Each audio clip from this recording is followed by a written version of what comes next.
Sentir medo e ansiedade é algo ruim?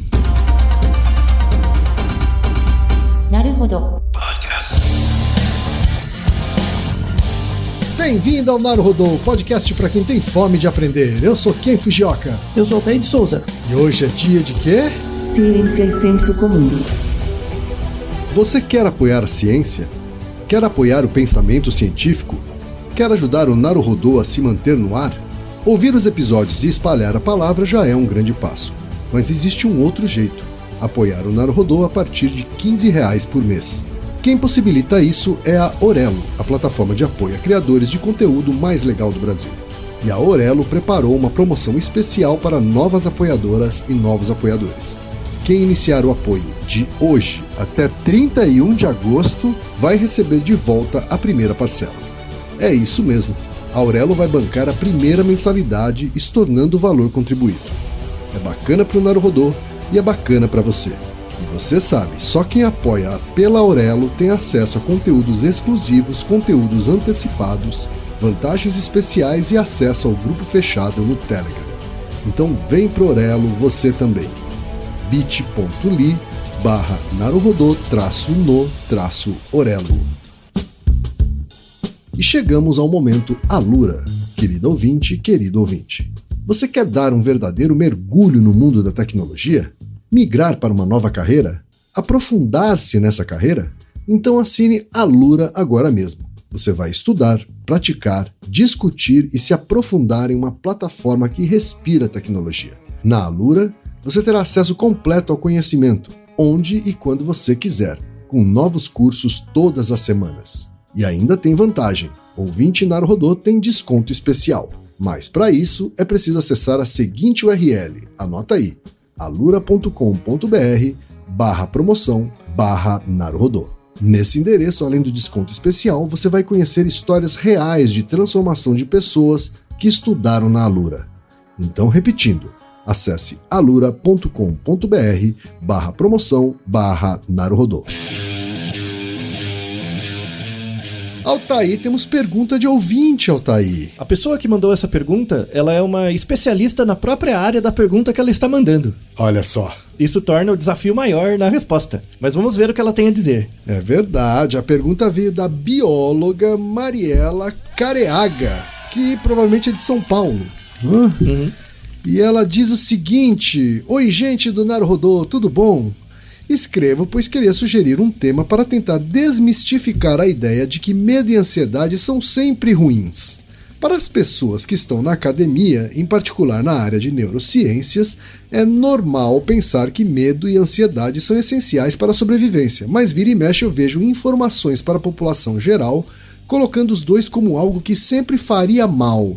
Nesse ponto, na minha opinião, as pessoas pensam sempre primeiro em condições que você tem muito medo e ansiedade ao ponto de prejudicar a vida do indivíduo, como no transtorno de ansiedade generalizada ou no de estresse pós-traumático.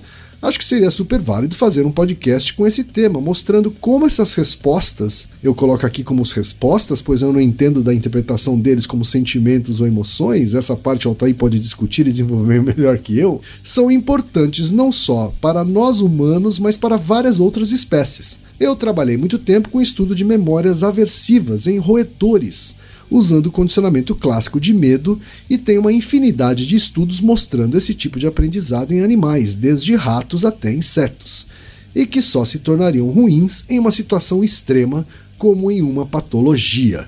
Obrigado e adoro o podcast. Altair, temos aqui uma especialista fazendo uma pergunta bastante específica.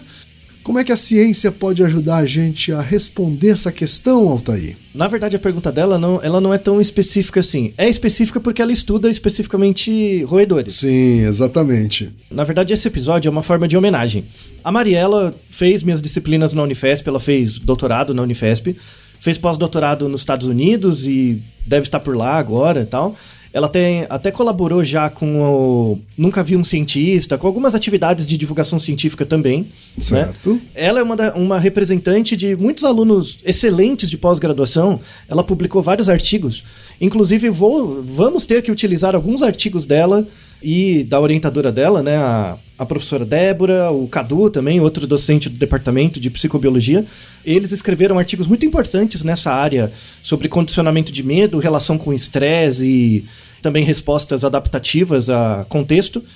Eu fico muito feliz dela mandar um e-mail pra gente, porque realmente ela é uma pesquisadora da área, né, do campo mesmo, né? Isso mostra a importância da pesquisa básica, né, porque ela é uma pesquisadora da área de comportamento animal e tal, e a comunidade, né? Então, assim, o comentário dela é muito, muito, muito pertinente. Aliás, pedi gentilmente a Mariela e ela me mandou um áudio explicando, fazendo um resumo da tese de doutorado dela, né? E vou pedir agora ao Reginaldo para apresentar a Mariela para vocês. Olá, ouvintes do Naruhodo. Meu nome é Mariela e estou aqui a convite do Altair para falar um pouco sobre a pesquisa que desenvolvi durante o meu doutorado, realizado no Departamento de Psicobiologia da Universidade Federal de São Paulo. Meu projeto de doutorado foi centrado no estudo do transtorno de estresse pós-traumático, também conhecido como TEPT, que é o nome dado ao conjunto de reações que podem se desenvolver após a ocorrência de um evento adverso intenso, no qual há ameaça ou perigo real para a integridade de uma pessoa ou de alguém próximo. Alguns exemplos de situações traumáticas são guerras, desastres naturais e situações de abuso, como experienciado por vítimas de abuso sexual e violência doméstica. Um aspecto interessante do TEPT é que nem todas as pessoas expostas a essas situações acabam desenvolvendo esse transtorno. Essa variabilidade individual em resposta ao trauma é um aspecto importante do TEPT, mas que até aquele momento, quando eu estava fazendo meu doutorado, ele não era muito explorado nos modelos animais disponíveis para o estudo desse transtorno.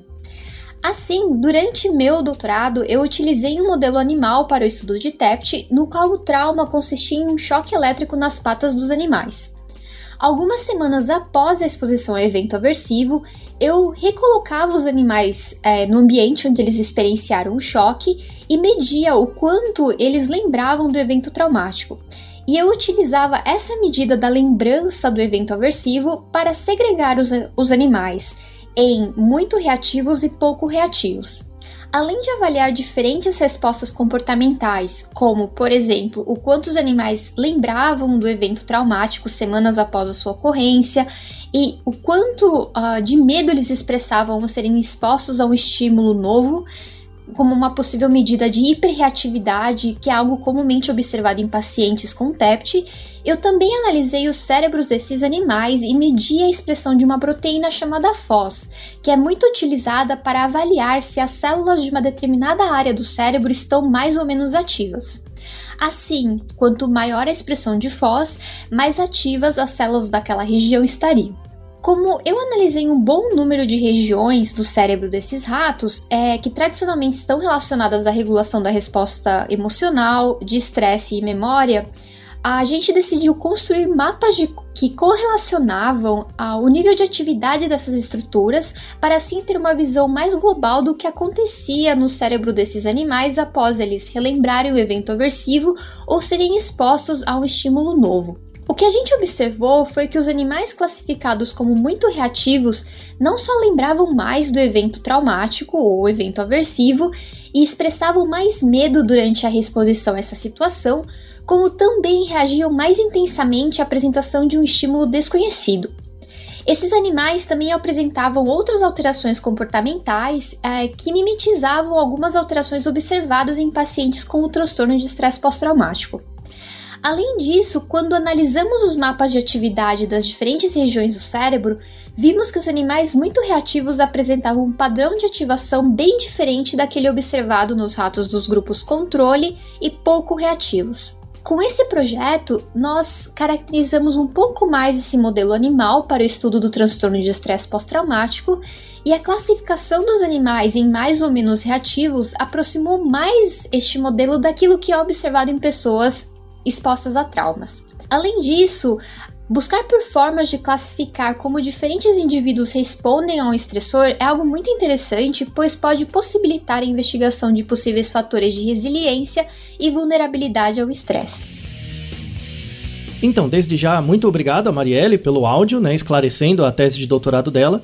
E vejam como é interessante, né, que esse doutorado que ela realizou, baseado em um modelo animal, pode gerar muitos insights para a pergunta que ela mesma mandou e que vamos discutir aqui neste Naruhodô, nesse episódio de hoje. Hoje a gente tem uma mania de achar que tudo é ansiogênico. Tá todo mundo com crise de ansiedade. E não estou tentando diminuir as pessoas que têm uma condição psiquiátrica, tá? Só que a prevalência real da causa material ligada a um transtorno de ansiedade é baixo. Tem muito falso positivo. E o e-mail da Mariela ajuda também a desmistificar isso. Muitas vezes o medo e a ansiedade são coisas boas. São coisas produtivas, que orientam o seu comportamento. E que até garantem a nossa sobrevivência, né? Isso, no limite garante a sobrevivência, mas mais do que isso, é porque a gente vive numa sociedade hoje que protege muito a gente, né? A gente não tá numa sociedade em que você pode ser atacado, morto por invasores o tempo todo, sabe? De doenças 1000, né? Então a sociedade que evolução é algo dialético, né? Mas ela progrediu para criar um contexto onde a gente é muito protegido de várias coisas que nos matariam facilmente, né? Sejam doenças, invasores ou contextos ambientais quaisquer, né? Isso se você não for uma aldeia indígena que está sempre sob ataque, né? Isso. Mesmo pensando hoje, sempre sobre ataque de outros coespecíficos, ou ataque de mineradora, ataque de agricultor, sei lá, né? Essas coisas. Ou até de especulação imobiliária, enfim. Isso, né? Grilagem, né? Tudo isso. Então, aí é uma situação ansiogênica mesmo, né? Porque o risco é muito próximo. Na maneira como a nossa sociedade urbana se estrutura, tem eventos ansiogênicos, muitos, vamos falar sobre eles também. E por isso que eu pessoalmente tenho uma dificuldade muito grande de fazer um Naruhodô específico sobre ansiedade. Porque é um tema muito complicado e as pessoas veem de uma forma muito psiquiátrica. Tem um grande efeito contextual na maneira como você significa ou ressignifica o medo e a ansiedade, né? Então esse episódio não vai conversar com as pessoas que têm transtorno de ansiedade. Isso é outro episódio, é outra parada. A ideia é conversar com a média, tá? Com a população média. E também é uma conversa importante com os psiquiatras. O psiquiatra foca muito em causa material e esquece causa eficiente. Tá? E quando eu falo causa eficiente, tem a ver um contexto social também. Então, às vezes, você pode ficar extremamente ansioso, não porque você tem, de fato, um desbalanço bioquímico no seu cérebro, mas sim porque você não consegue pagar os seus boletos, porque você vive numa sociedade desigual, porque você tem um chefe cuzão, sabe? Então, isso são causas eficientes, que também afetam. A ansiedade é muito mais complicado que depressão, já gravamos um episódio duplo sobre depressão. A ansiedade é muito mais contextual. E aí os artigos da Mariela, da orientadora e dos colegas lá da Psicobio são muito bons em mostrar isso em um ambiente controlado com um rato, em que muitas respostas de medo e ansiedade do rato são extremamente adaptativas para ele se adaptar a um contexto, de forma rápida. Eu não vou falar muito dessa parte experimental, mas isso vai servir como uma causa material para entender como funciona na gente, e como, em várias situações, o medo e a ansiedade pode ser muito adaptativo e muito positivo. E sem usar aquele papo de coach, de reprogramar seu cérebro, que não tem nada a ver, não é nada disso. É mais simples e mais complexo no sentido de integrar tudo o que acontece com você, tá? Então, por que a gente vive hoje numa sociedade muito ansiogênica, que gera muita ansiedade nas pessoas, né? Vide economia, política, sociedade, tudo mais. Por que a gente vive numa sociedade tão ansiogênica?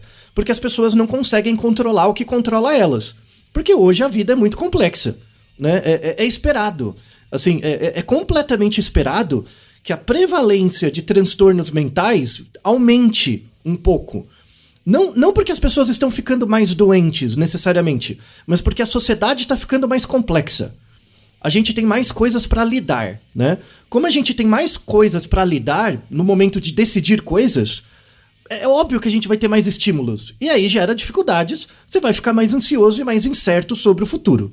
Por exemplo, pensa quando você tinha 10 anos. As estruturas de classe eram mais fixas, o que era esperado do homem, da mulher, do branco, do negro, do oriental, do que era mais fixo, era mais preconceituoso, mas era mais fixo. Então dava uma certa, entre aspas, uma tranquilidade maior. Era meio que existia uma predestinação maior sobre o que você deveria ou não fazer, sabe? Isso é o lado positivo. Hoje, como tem uma grande discussão sobre papéis de gênero, sociais, enfim, isso tem um lado positivo porque reposiciona as pessoas, Mas tem um lado negativo que você tem que ficar se repensando o tempo inteiro e repensando os outros.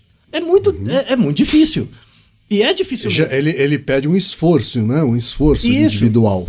Isso. E muito dessa ansiedade vem do fato de você não conseguir lidar com o fato de que o mundo se tornou mais incerto, né? Mais ambíguo, mais difícil mesmo. Menos dicotômico, né? Isso, menos previsível. Preto e branco, menos, né, binário. Exatamente. E assim, e isso é um conflito geracional mesmo, né? Então imagine que você é uma pessoa legal, assim, você não quer fazer mal pra ninguém, né? E toda vez que você vai conversar com alguém, você acaba tendo que se preocupar se você vai magoar o outro. Hoje, a gente tem muito mais preocupação, em média, uma sociedade urbanizada, com pessoas que interagem, né, num ambiente de trabalho, não precisa ser todo mundo seu amigo, tá? Hoje a gente tem que tomar muito mais cuidado, sobretudo uma questão geracional. A gente com 40, 50, quando vai falar com alguém de 20, 25, né, a gente tem que tomar muito mais cuidado se a gente vai falar alguma coisa que vai magoar ou chatear aquela pessoa de forma legítima. Não é nem porque a pessoa é chata, tá, ou não. Tá? Do que há 20, 30 anos atrás, né? Porque essa transição entre as gerações era menos abrupta. Hoje a gente tem uma transição mais abrupta, né? Então essa dificuldade, né, de interação aumenta a ansiedade do emissor, né, de ter que ficar sempre pensando, né, o que vai acontecer, e gera também uma pressão por polarização. O que seria, entre aspas, uma coisa conservadora, que é voltar num estado anterior onde as coisas são mais previsíveis, né? Ou seja, colocar todo mundo nas caixinhas de novo e pronto. Mais previsíveis e mais simplificadas, né, Altair? Porque reduz a ansiedade. Então, assim, não é que as pessoas são más. Elas querem ficar menos ansiosas. Então, do ponto de vista sociológico, faz todo sentido, né? Faz todo sentido. E aí os trabalhos de comportamento animal ajudam a entender bastante isso, mas a ideia é expandir isso para um contexto mais social. Esse fenômeno, além de questão econômica e política, do ponto de vista social, esse fenômeno da polarização, ele é previsível. No sentido de que quanto mais você discute e complexifica as coisas, mais demanda da sua cognição entender o contexto e mais ansiogênico é, porque as coisas são mais complicadas. É simples assim. Não existe uma situação a médio prazo em que essa tendência a você ficar mais ansioso vai diminuir. Não vai. Porque o mundo é complicado para um cacete. E a gente está se dando conta disso. E simples. Tá? E isso sem falar em um mundo mais globalizado e que, portanto, globaliza também mais seus problemas, né? Então, muito bem. Uma epidemia tem o potencial de virar uma pandemia, né? Temos uma crise climática, né, que afeta a todos, né? Especialmente, né, existe também o racismo climático, o racismo ambiental, né? Ou seja, acaba prejudicando quem está em posições de maior fragilidade, né? Mas são questões contemporâneas, né, Altair, que tornam esse contexto mais complexo, né? Então uma questão que acontece, por exemplo, na Europa, na África, afeta a gente, né, de uma certa forma. Primeiro porque você sabe, né, porque a notícia chega, e depois porque afeta de verdade, se você pensar numa questão climática. Ou econômica, né? Isso. A gente tem muito mais conhecimento sobre o mundo, isso é bom, dá mais previsibilidade, mas do ponto de vista individual próximo, dá mais ansiedade. Faz parte. Tá? Então essa, entre aspas, epidemia de ansiedade é totalmente esperada. Tá? A gente tem que mudar, e aí, aspectos de como a gente vê o mundo. A gente tem que mudar a educação, o porquê que a gente aprende. A educação hoje, ela tem que ser uma forma de reduzir sua ansiedade sobre a incerteza do mundo. Porque quanto mais você conhece do mundo, menos você controla. Então essa dicotomia é um novo modelo de educação que vai suplantar a educação para o trabalho. Isso é a primeira coisa. A gente tem que estudar para não ficar doente. Não é para arrumar um emprego. Né? Isso vai ser a coisa daqui a algumas décadas, poucas. Então esse é um primeiro grande desafio, que, por exemplo, os trabalhos da Mariela, aí, ela trabalhando num ambiente experimental controlado com ratos, mas dá algumas inspirações como hipótese para a gente testar num ambiente humano coletivo mais complexo, né? Então, assim, esse episódio é uma homenagem ao trabalho da Mariela, da orientadora dela e de todo o grupo, né, da Psicobio, e também a todos os alunos de pós-graduação que trabalham com pesquisa básica, né? Não só na área de neurociência, mas também em outras áreas. Aqui no Brasil a gente tem um preconceito muito grande com pesquisa básica, né? Povo do rato, povo da célula. Ah, porque isso aí não vai servir para nada. E mesmo nas áreas de exatas, né? Matemática pura, ou das áreas de humanas, assim, pesquisas teóricas, as pessoas têm muito preconceito, mas as pessoas não percebem que, por exemplo, quando você pega um produto feito hoje, um celular. O celular feito hoje, ele não é algo científico. Ele é o resultado de um processo científico. Ele é algo tecnológico, né? Uhum. Então, quando você entende, por exemplo, um sistema econômico, pode pegar uma coisa abstrata. O nosso sistema econômico, ele não é científico. Ele é tecnológico. Ele é resultado de um processo científico do passado, baseado em pesquisa básica. Então, um cara lá atrás, 100 anos atrás, pensou no modelo teórico. Esse modelo teórico foi, com o tempo, se construindo e se transformou numa tecnologia que foi aplicada. Tá? Então, os trabalhos de todas essas pessoas que fazem pesquisa básica e que, de fato, colocam muito esforço. Você não tem ideia, eu já li os artigos da Mariela, é um exemplo, dão um puta trabalho que não é valorizado. Porque é uma pesquisa básica que vai ter um efeito muito no futuro, quando provavelmente essas pessoas vão ter se aposentado ou não estarão mais na Terra. Tá? Eu também trabalho um pouco com pesquisa básica e eu sei que boa parte do meu esforço só vai se substanciar quando eu morrer. Eu tenho certeza. Então esse episódio é uma homenagem a todos esses profissionais que trabalham com pesquisa básica. Área essa que é vilipendiada do Brasil sistematicamente pelos cortes de verba, né? Então, Reginaldo, parabéns, palmas, por favor, né? A todo esse contingente de pesquisadores. Muitos deles estão saindo do Brasil, com razão, mas não deixa de ser uma singela homenagem, nunca é o suficiente, mas é algo para começar. Então, feita essa introdução, longa até, vamos falar desses mecanismos. Então tudo bem, por que o medo e a ansiedade podem ser adaptativos, né? Qual o aspecto positivo deles? Aí eu vou precisar de você, Ken. Você deve ter passado por isso algumas vezes. Tenta imaginar, na sua época de agência, quando você tinha que, sei lá, amanhã, você tinha que fazer uma apresentação importante. Uhum. Mas importante mesmo, para a empresa, sabe? Tenta lembrar de uma época que você não era tão sênior, sabe? Que botaram na sua assim, não, você vai apresentar. E aí, né? Aí o que acontece? Você fica bolado.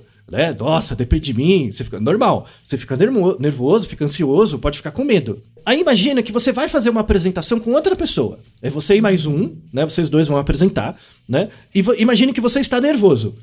Então, nervoso daquilo, você fica com uma suadeira, fica meio passando mal, aumenta a frequência cardíaca, né? Você fica meio tenso. Aí quando você olha para o lado, para outra pessoa, a pessoa tá sorridente, falando, ela tá excitada, sabe? Por ter que apresentar, né? E isso meio parece que te afeta. Fala, como é que essa pessoa vai apresentar um bagulho tão importante e ela fica desse jeito feliz?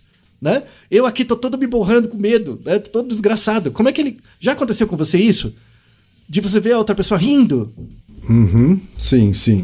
Esse estado de ansiedade, né? Óbvio que a intensidade disso varia, mas ela acontece até hoje, assim, né? Em qualquer momento mais importante, mais chave, assim, né? É óbvio que hoje eu acho que eu consigo exercer um controle maior sobre essa intensidade, né? E que quando eu tinha menos experiência era uma coisa mais incontrolável, vamos dizer assim. Né? Então, mas aí você usou uma palavra boa, que é controle. Né? Então, o problema é esse, quando você tenta controlar isso. E a ideia é que eu quero dar uma dica, baseada nos trabalhos, que tem um jeito melhor de controlar isso sem usar esse controle. Parece esquisito, mas vamos lá. Então imagina, você e uma pessoa, vocês vão apresentar, aí você tá todo nervoso, no que seria esperado de alguém nervoso, né? Fica ali meio cabisbaixo, meio tenso e tal, e a outra pessoa está sorridente, radiante, falando, bora! Sabe aquela coisa? Vamos entrar no ringue, vamos deitar ele na porrada, bora. Uhum. Aí a pessoa olha pra você, às vezes você fica até sem graça, fala, por que você tá assim? Tipo, parece que você não tá ligando, né? Porque você tá feliz, parece que tá alucinando, né? Aí a pessoa olha pra você e fala assim, não, você não é pra você ficar nervoso, você tem que ficar empolgado. Ou seja, substituir por uma outra sensação. Isso, mas não é qualquer coisa, não é qualquer sensação, né? Tá. Isso funciona, tem evidências de que funciona. Né? Mas, de novo, não é reprogramação, não é coisa mágica, mística, não é bater palma, eu quero, eu vou conseguir, eu vou cocriar, não é essas asneiras, tá?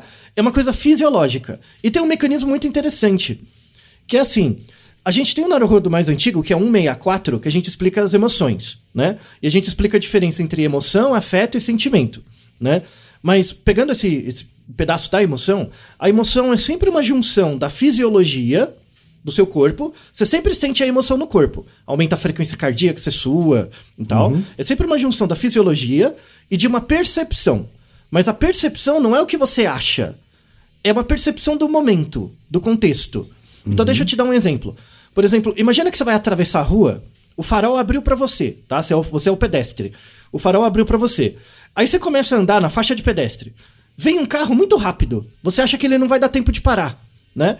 Aí o que você faz? Você corre, né? Então, quando você corre, aumenta a sua frequência cardíaca, você faz uma antecipação, né? Então, o que acontece?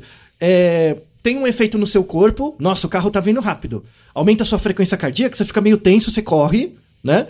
Porque você está antecipando, e aí a percepção, você nem pensa nisso. O carro tá vindo, você já tá correndo. Você não cria uma reflexão. A percepção seria isso. O seu corpo perceber, esse carro tá rápido, vou correr, né? Depois que você chega do outro lado da rua, você pensa, ai, que idiota, né? Por que tá correndo tão rápido, sabe? Isso é o sentimento. O sentimento é quando você atravessa a rua e fala pra você mesmo alguma coisa. Isso não é a percepção.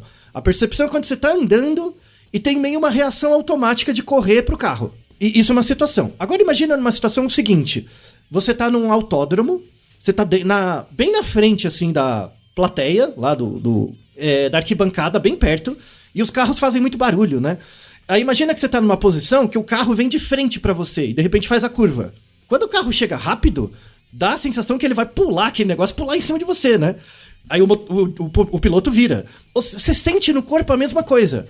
Sua frequência cardíaca aumenta, você fica tenso, mas você não... A percepção não é a mesma. Você percebe... Não, eu tô num contexto... O que seu corpo percebe? Não, é um autódromo. O cara não vai bater em mim, né? Aí você fica parado e não sai correndo. Entende? Então, assim, fisiologicamente você sente a mesma coisa. Mas perceptualmente tem diferenças. A emoção é isso. A emoção é essa junção da percepção com a questão física, né? Fisiológica, tá? E aí, uma emoção tem duas características, né? Que é a excitabilidade, em inglês é chamado de arousal, né? Arousal. É a excitabilidade, o quão excitado você fica. Então tem emoções, por exemplo, o medo, a ansiedade, que aumenta o seu arousal, né? Você fica mais, assim. E a valência, se ela é positiva ou negativa. Ou seja, se você quer se aproximar de alguma coisa ou se afastar, né? Quando você fica ansioso e a ansiedade é muito ruim, você quer sair correndo, você quer se afastar, é negativo, né? Quando é uma coisa muito boa, você quer se aproximar, tá? É essa a ideia. Então, toda emoção tem essas duas características. Aí tem um jogo interessante, que é o seguinte: quando você tá nervoso, aí lembra da apresentação. Quando você tá nervoso, o seu arousal, que é a sua excitabilidade, tá alta, né? Beleza. E a valência, quando você está ansioso, é baixa. É uma sensação negativa, né? Se eu falar pra você, não, você não tá ansioso, você tá empolgado. Se você trocar isso por empolgação, o arousal é o mesmo. Você vai continuar ainda, né? Mas você inverte a valência. Muito bem, você inverte a valência, né? Isso dá pra fazer. Não dá pra fazer sempre. Onde que isso vira pseudociência? Quando você fala que todo mundo consegue, em qualquer situação, de qualquer jeito. É bobagem. Tem pessoas que têm mais facilidade do que outras. A ideia é explicar o fenômeno e mostrar em que situações dá mais certo que outras. Tá? Tem uma mudança aí.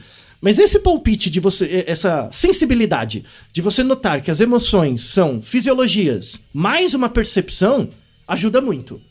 Porque se você muda o contexto, né, muda a sua experiência da emoção, apesar de fisiologicamente ser a mesma coisa, né? E nesse momento é quando o medo e a ansiedade ficam adaptativos, ficam bons. Quer dizer, numa situação dessa, numa situação hipotética dessa que você desenhou, se você não tiver preparado para enfrentar aquela situação, provavelmente essa inversão de valência não vai acontecer de maneira tão fácil, né? Excelente. Excelente. E aí tem a ver, o que seria essa preparação? É o que você faz antes, dias antes, né? Sim. Então tem um fenômeno, né? Um nome, na verdade, que é chamado pessimismo defensivo. O que é o pessimismo defensivo? Você vai ter que fazer essa apresentação amanhã, né? Mas você já tá pensando nela, porque ela é muito importante, uma semana atrás, né? E o que tá te ajudando a não deixar isso pra última hora, né? A pensar nisso. É o pessimismo defensivo. Você chega uma semana atrás, você tá ansioso de verdade. Você vai chegar, meu Deus, não sei nada, né? Preciso fazer alguma coisa. Aí uma semana antes você vai lá, prepara, pensa, medita, conversa pra se preparar. Claro que isso reduz um pouco a sua ansiedade, mas não vai reduzir muito, porque tem a hora que você tem que performar. Chegar lá e pá. A hora do show, né? A hora do show. Isso. Aí, nesse momento final, dado que você tem o preparo, dá pra fazer esse shift pra excitação, né? E é interessante porque os artigos mostram coisas muito interessantes. Tem um artigo, 2016, que eles pegaram 140 alunos, né? E esses alunos, assim, eles não tinham nenhum problema de timidez excessiva, fizeram os fatores de inclusão lá, tal, bonitinho, né? E esses 140 alunos, eles tinham que fazer uma apresentação de uma tese, apresentar um tema, né? Fazer uma apresentação de coisa de 10 minutos, tá? E eles iam ser avaliados, de verdade. Então tinha um comitê de pessoas que eles conheciam, que eles sabiam que avaliavam, né? E eles tinham que ser avaliados. Claro que eles iam ficar nervosos, né? Iam ficar meio tensos. E aí foi avaliado, o grau de ansiedade era maior mesmo, pelo contexto, né? E aí eles foram divididos em 2 grupos. Um dos grupos, você dizia pra eles, pensar assim, pensa na sua ansiedade, pensa no que você tá sentindo, na sua ansiedade, né? Esse era um grupo. Tipo, prestar atenção no que você tá sentindo, tá? O segundo grupo era dito o seguinte, pense no que você está sentindo e imagine que, na verdade, diga pra você mesmo que, na verdade, você está empolgado, tá? Assim, eu não usava a palavra ansiedade. Eu chegava assim, ó, pense no que você está sentindo e imagine o quão empolgado você está. Só isso, só instrução verbal, né? Dava lá um tempinho, aí todo mundo apresentava. Os juízes, as pessoas que avaliavam a apresentação, né? Elas não sabiam quem recebeu a instrução. Era cego para elas, né? E elas avaliavam todo mundo. E, de forma interessante, aqueles que receberam a instrução de imagina o quão empolgado você está, as apresentações delas receberam scores um pouco maiores de persuasão, acharam as apresentações melhores, mais persuasivas, mais competentes e demonstraram maior confiança dos apresentadores. Olha só que interessante. Porque isso serviu como uma pista para mudar a valência. Muito interessante. Interessante, isso funciona muito. Quando aqueles lutadores, antes de entrar no ringue, né, fazem tem um momento de concentração absurda, assim, né? E tentam demonstrar empolgação, né, diante de um cenário de tomar porrada na cara, né? Desmaiar, né? Às vezes você está enfrentando, inclusive, o campeão da modalidade, sei lá, né? É esse movimento que ele está tentando fazer instintivamente? Exatamente, é bem isso aí mesmo. É pegar a ansiedade. Não existe lutador que não sinta medo, tá? Se você acha que é coisa de super-herói, pois é, não, é bobagem, né? Você sente ansiedade, medo, claro, né? Mas você treinou muito. Então, onde que fica desadaptativo? Quando você acha que você vai mudar a realidade, você não fez nada, não se preparou nada e mete a cara, né? Aí é uma falta de autoeficácia completa, tipo, não, né? Aí chega perto do Dunning-Kruger, né? Então, o lado negativo do Dunning-Kruger, né? Que sim, quando você... a gente tem um episódio sobre isso, né? Sobre o Dunning-Kruger, que na verdade ele não funciona para os dois lados, né? Só funciona para um. Sim. Então, quando você sabe muito pouco de uma coisa, você superestima isso, aí mete a cara e se lasca. Tem que tomar cuidado, você pode se expor muito ao risco com isso, tá? A ideia é que a relação entre o medo e a ansiedade vem muito antes do evento, porque é isso que motiva você a se preparar, né? Para uma prova, para uma atividade, por o que quer que seja, tá? Sim. Então, nesse sentido, é muito bom, muito positivo, é importante ter medo e ansiedade, faz parte, né?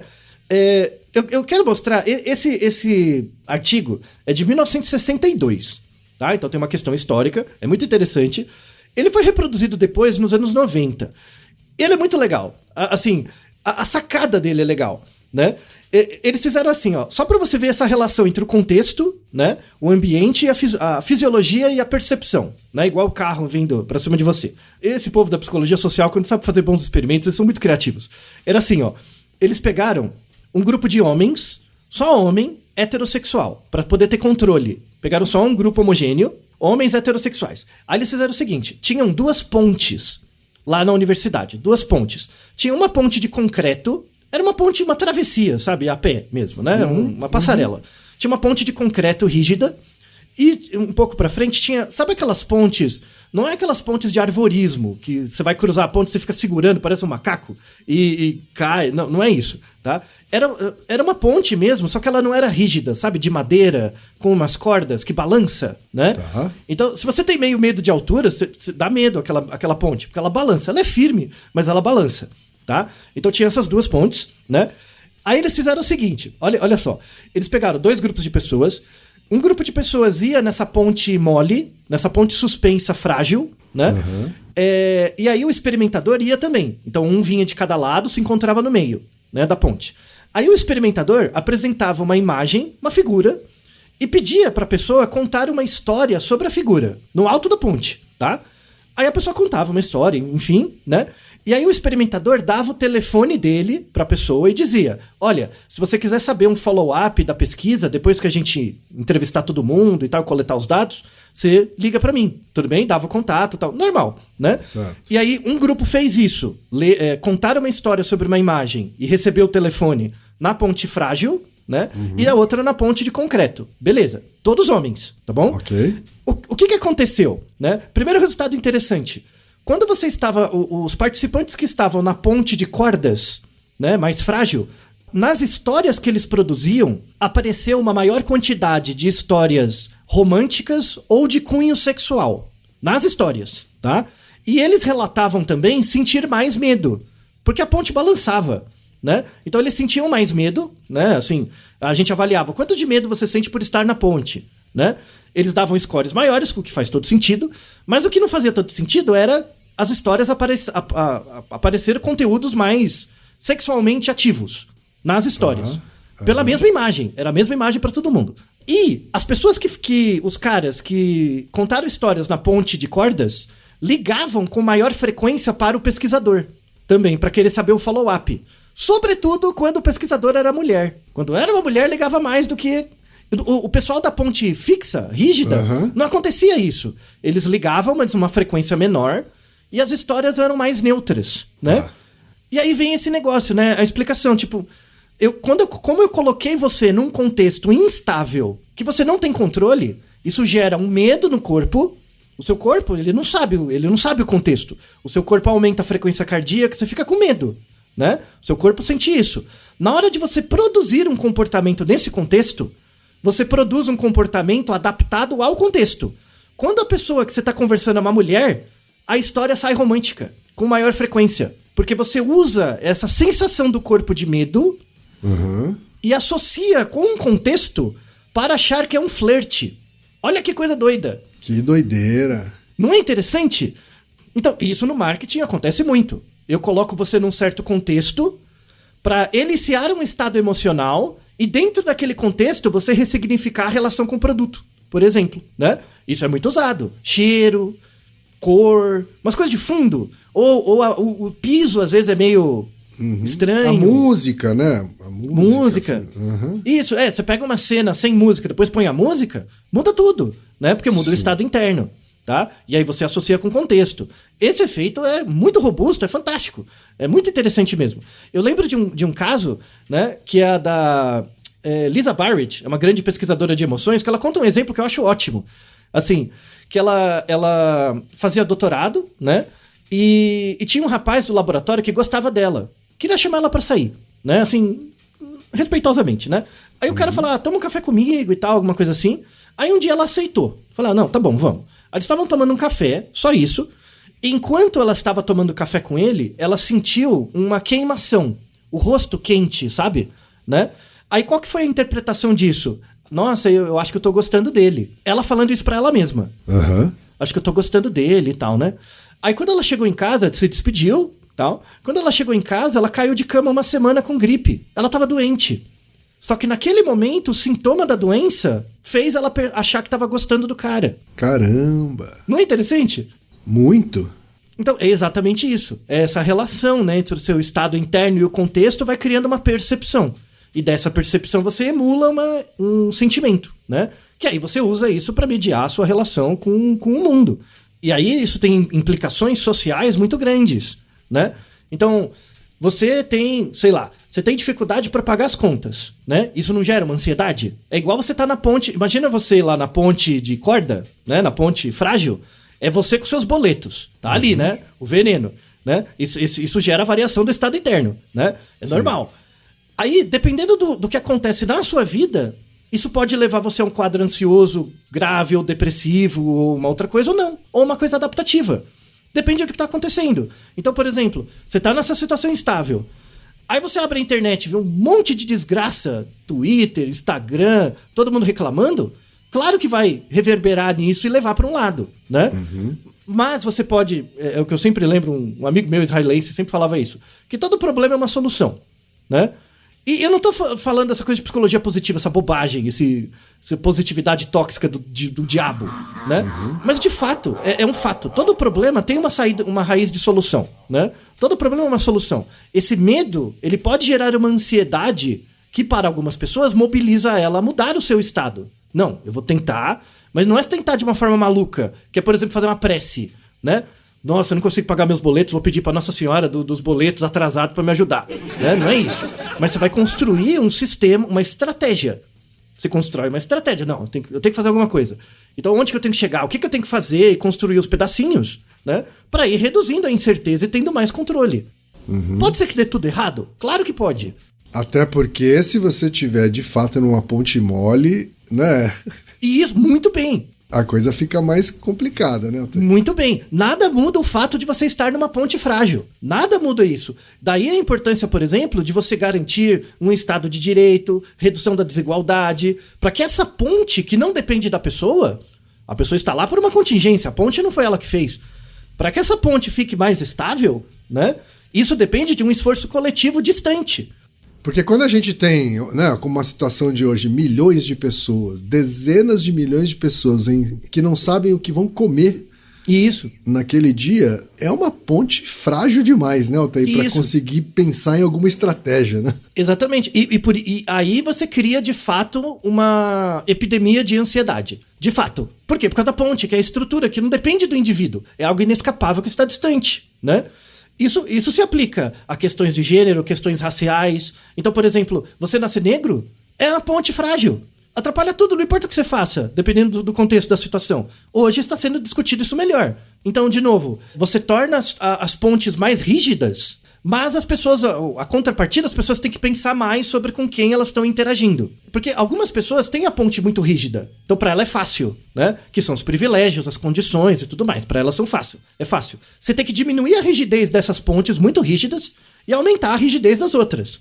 No contexto coletivo, isso vai gerar uma maior instabilidade geral. O efeito coletivo é mais a instabilidade, né? Média. A instabilidade média aumenta. Isso gera mais ansiedade para todo mundo, pro rico, pro pobre, pro gordo, pro magro, branco, preto, para todo mundo.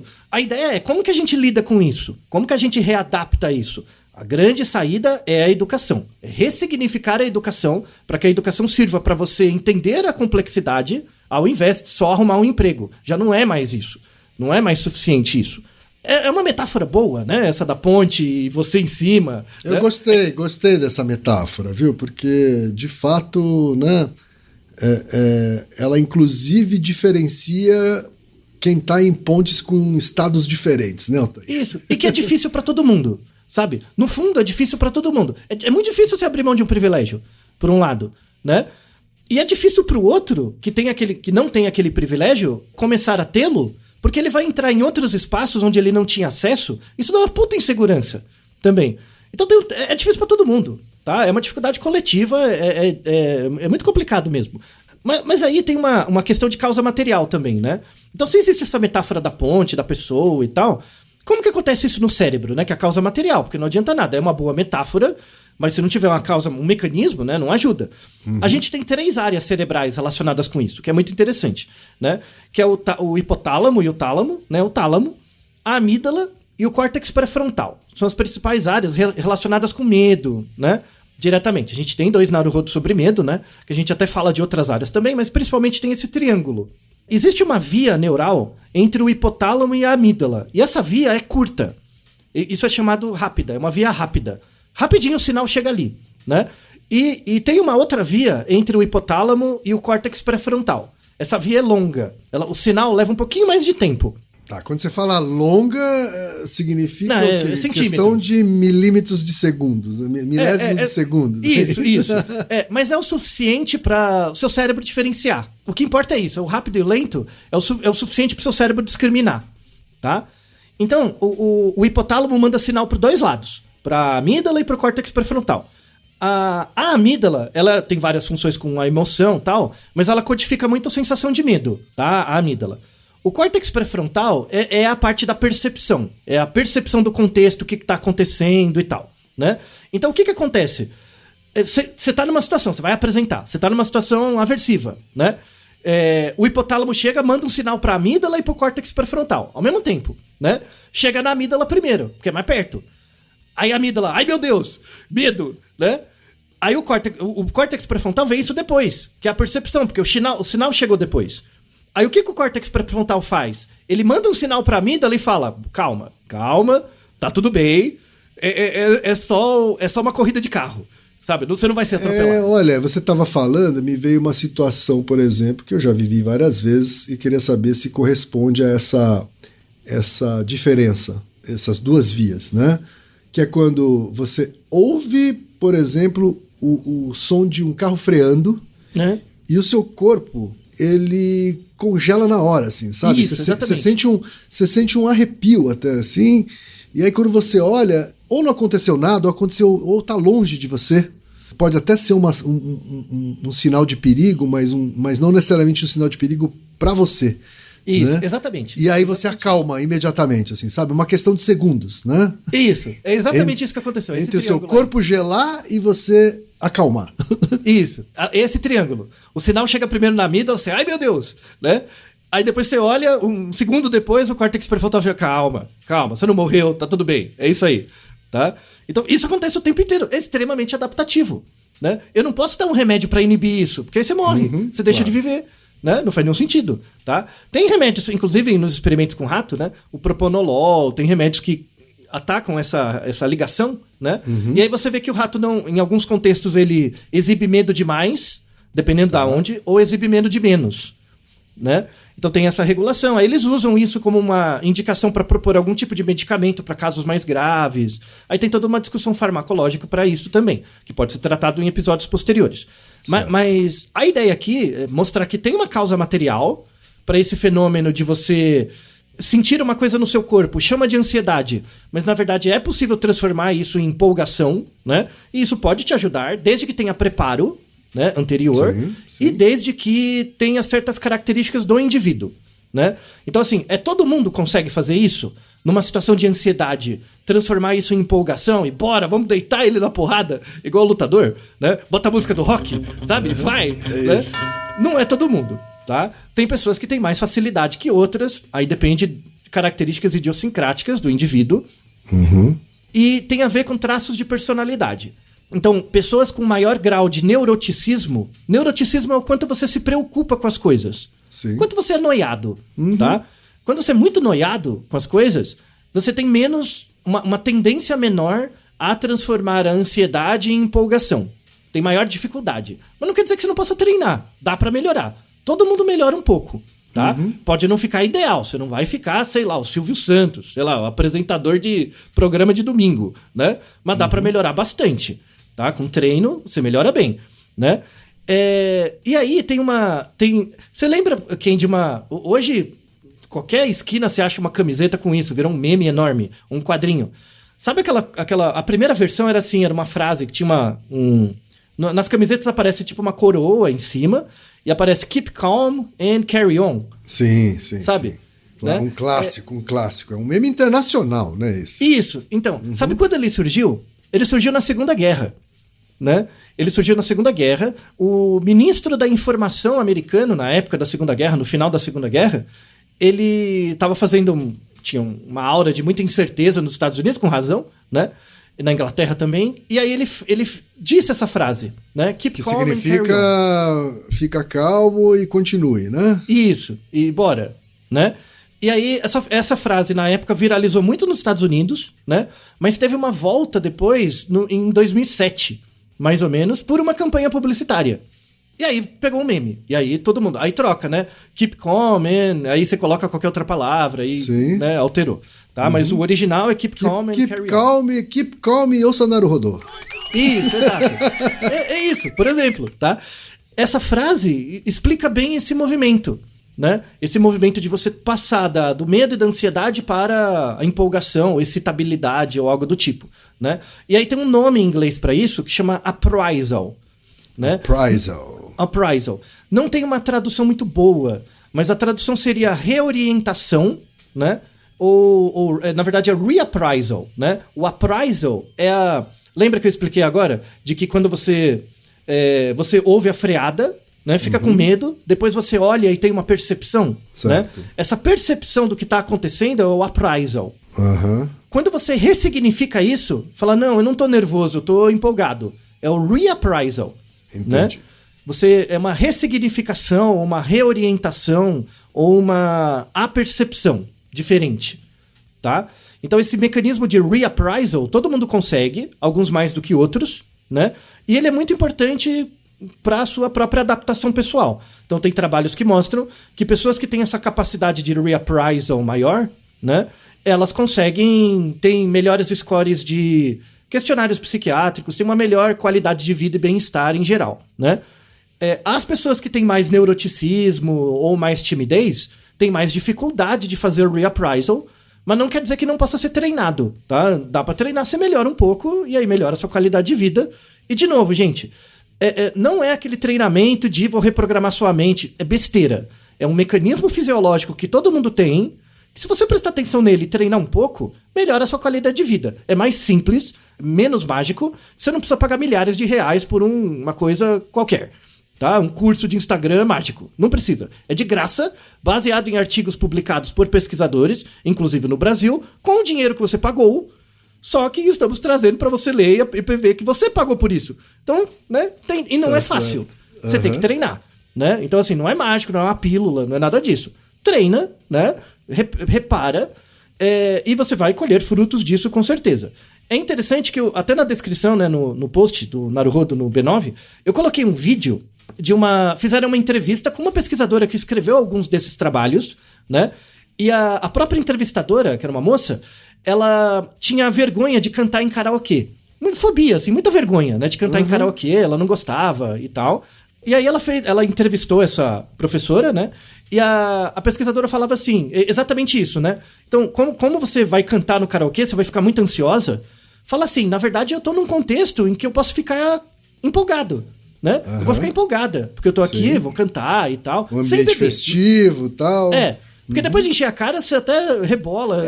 Eu ia até perguntar sobre isso, né? Assim, não. Tem gente que toma uma pra se encorajar a subir no palco, por exemplo, né? Isso não é reappraisal, porque você tá inibindo uma área pra poder fazer o que você quer. Não, isso é desadaptativo, é ruim. Tá certo. Tá? Então assim, no começo da festa, né? Aí um ou outro cantor, tá bem no começo ainda, você chega e... Não, tudo bem, eu fico nervoso, as pessoas, vai, canta aí e tal. Você fica nervoso, mas fala, não, eu tô empolgado. Fala pra você mesmo, assim, eu tô empolgado e vai. Ou cria essa empolgação no entorno, né? Uma pessoa vai lá, puxa ela, canta junto e aí tenta contaminar a pessoa, né? Isso. O negócio é você fazer a primeira vez, né? Você, como frequentador de karaokê, sabe, né? Quando você vai a primeira vez, aí fica tudo mais fácil. Porque você já teve a experiência, já viu como é. E aí, se você quiser, aí na segunda vez é bem mais fácil, aí você não precisa de nenhum reappraisal, porque você já teve a experiência, né, deu certo, enfim, né. Aí é muito legal nesse vídeo, porque ela, no final, ela entrevista, e depois ela vai e canta, né, e ela fala, assim, é verdade, foi legal, sabe, assim, ela continua meio com medo, assim, né, no corpo, mas ela fala, foi legal, parece que mas deu pelo certo. Menos momentaneamente ali, ela conseguiu ressignificar a percepção dela. Isso, e aí você aprendeu alguma coisa sobre você mesmo, né, que é possível, que dá, num certo contexto controlado, em algumas situações dá, né, mas de novo, eu evito trazer uma mensagem de esperança, sabe, nesse sentido, de que, porque a gente cai nessa falácia da ilusão de controle. Do coaching, do PNL, né? Não, ou do xamã religioso mesmo, sabe? De você chegar, não, só depende de você. É só querer. É só fazer esse reappraisal, você bota um nome bonito, todo mundo consegue. Mentira. Lembra da ponte. Depende da ponte, depende de um contexto. Então, assim, do ponto de vista próximo, Você saber que tem essa relação do hipotálamo do tálamo com a amígdala, com o córtex pré-frontal, essa causa material. Saber que é possível mudar a valência do seu estado interno para uma coisa mais adaptativa, é legal saber o mecanismo. Nem que seja de -5 para -1, né, Altair? Isso, e tudo bem, né? Mas isso coloca uma pressão em você para você se preparar. Então você vai fazer alguma coisa, se prepara um pouco, né? Antes não vai na louca, mas também coloca uma pressão distante no ambiente. Como todos os indivíduos, nós temos que lutar por uma situação onde todo mundo tem a possibilidade de ter esses reappraisals com uma maior chance de dar certo. Né? Um ambiente mais seguro, né, para as pessoas, assim. Isso, mais igualitário. Então, aqueles que têm a ponte muito rígida, abrir mão um pouco das pequenas verdades, das certezas e dos privilégios, para que aqueles que têm a ponte muito frágil conseguir ter um pouco mais de ressignificação com sucesso. Não é legal? Então, encerramos esse episódio não de forma esperançosa, mas não com ilusão de controle, né? A gente tem um longo caminho para ressignificar nossas questões sociais e educacionais. Vou parar, inclusive, de usar a palavra controle para falar sobre a minha autopercepção. Então, o legal é tentar não controlar suas emoções. Isso é ruim, porque você não consegue. Né? Não, o cara é muito controlado, parece uma pedra de gelo, né? Na verdade, não é controle, né? Se hoje eu tenho menos nervosismo com coisas que eu tinha muito nervosismo antes, né? É justamente porque provavelmente eu treinei essa percepção, né? E você tem experiência. É isso, você tem muitas experiências. Então a ideia é criar essas experiências para aprender com elas e aí reduz a sua ansiedade, porque as coisas se tornam mais previsíveis e o mundo vale a pena ser vivido assim, né? Essa é a ideia. É isso aí. Agradeço muito a Marielle por essa excelente pergunta, né? Minha colega lá da Mariela, minha colega da Psicobio. Espero que esteja tudo bem com ela e todos os alunos que passaram pela disciplina de Estatística Aplicada à Psicobiologia, né? Estão na casa de milhares de alunos que já passaram ao longo desses anos. Esse episódio é uma homenagem a todo mundo que faz pesquisa básica no Brasil. Estamos juntos na dificuldade do Brasil em lidar com a ciência. Não é uma coisa que vai ser resolvida no médio prazo, tá? A gente vai precisar de muitos esforços aí, mas estamos juntos e contem com a minha ajuda e do Ken Fujioka também para divulgarem seus trabalhos acadêmicos, né? É isso daí. E Naruhodô, ilustríssimo ouvinte. E você já sabe, aqui no Naruhodô, quem faz a pauta é você. Você tem alguma pergunta pra gente ou quer comentar algum episódio? Escreva pra nós. podcast@naruhodô.com.br. Repetindo? podcast@naruhodô.com.br. E lembre-se, mande nome completo, idade, profissão e a cidade de onde você está falando. É isso aí. Naruhodô. Esse podcast é apresentado por b9.com.br.